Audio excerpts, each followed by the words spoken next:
قرآن کہتا ہے کن کے بارے میں؟ حضور کے غلاموں کے بارے میں، حضور کے صحابہ کے بارے میں، والذین معہ، اور جو ان کے ساتھی ہیں، ان کے ساتھ ہیں، اشداء علی الکفار، وہ کافروں پہ سخت ہیں، رحماء بینہم، اور آپس میں نرم۔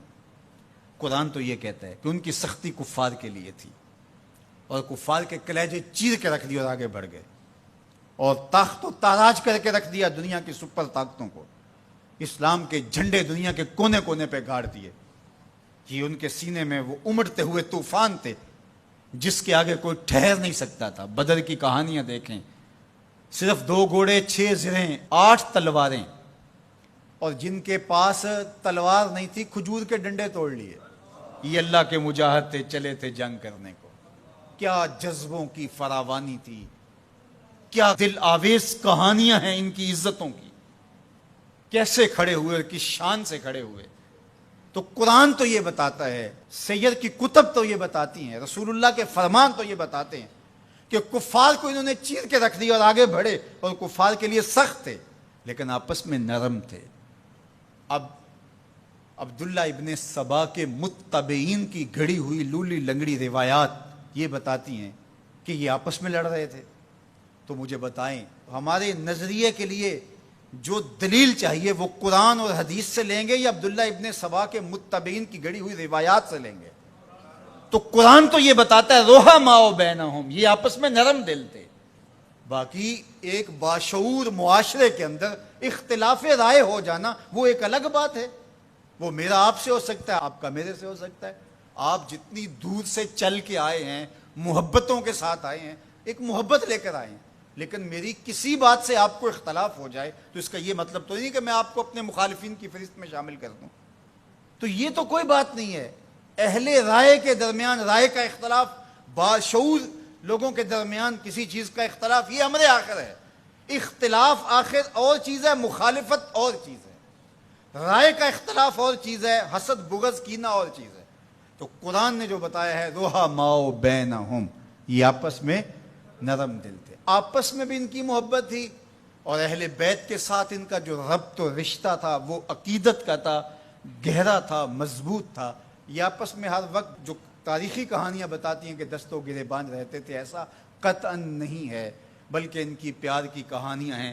مسجد سے باہر نکلتے ہیں جناب ابو بکر رضی اللہ تعالیٰ عنہ اور مولا کائنات سیدنا علی المرتضیٰ رضی اللہ تعالیٰ عنہ، آگے امام حسن کھیل رہے ہیں، بچے تھے، تو حضرت ابو بکر اٹھا کے کندھوں پہ بٹھا لیتے ہیں، اللہ اکبر، کندھوں پہ بٹھا لیتے ہیں، اور حضرت علی سے مخاطب وہ کہتے ہیں یہ تیرے جیسا تو نہیں، یہ تو حضور جیسا ہے، اس کی شکل تو حضور سے ملتی ہے۔ تو مولا علی آگے سے مسکرا رہے ہیں، کہتے ہیں یہ شبیہ رسول ہے، علی یہ تیری شبیہ نہیں، یہ رسول اللہ کی شبیہ ہے۔ تو یہ محبت کی کہانیاں نہیں تو اور کیا ہیں؟ یہ الفت کا جہاں آباد نہیں ہے تو اور کیا ہے؟ ان کے دلوں کے اندر جو ایک دوسرے کے لیے محبتیں۔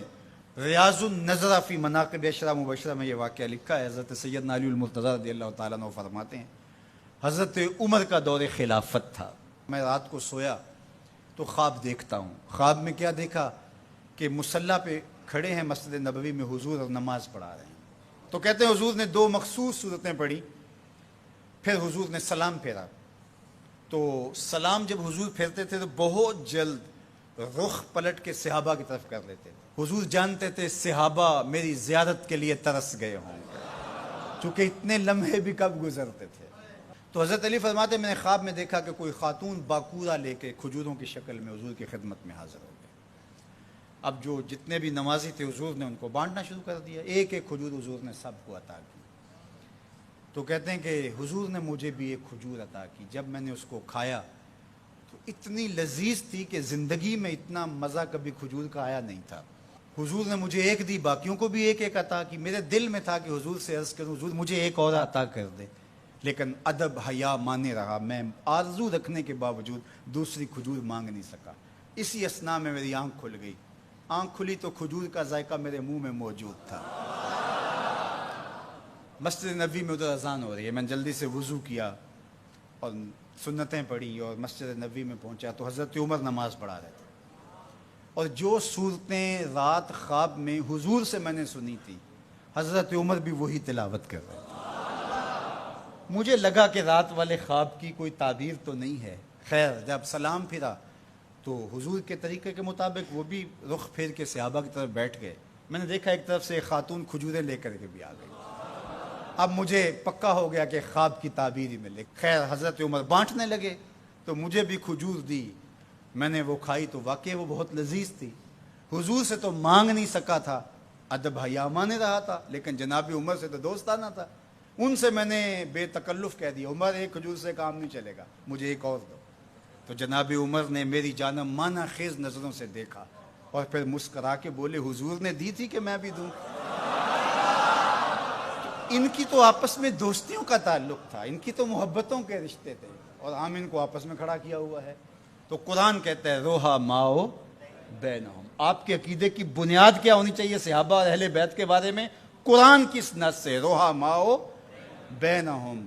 روایت کوئی کتنی بھی بڑی کتاب میں کیوں نہ لکھی ہو, اس میں سکم ہو سکتا ہے, راوی جھوٹ بول سکتا ہے, لیکن قرآن کی تو قطعی بات ہے نا. اس لیے قرآن کہتا ہے روحا ماؤ بینہم. یہ تو آپس میں پیار کرنے والے تھے, یہ تو آپس میں محبت کرنے والے تھے, ان کا تو الفتوں کا رشتہ تھا. ایک دوسرے کے وزیر اور مشیر رہے ہیں, ایک دوسرے کے کاموں میں ان کی معاونت کرتے رہے ہیں.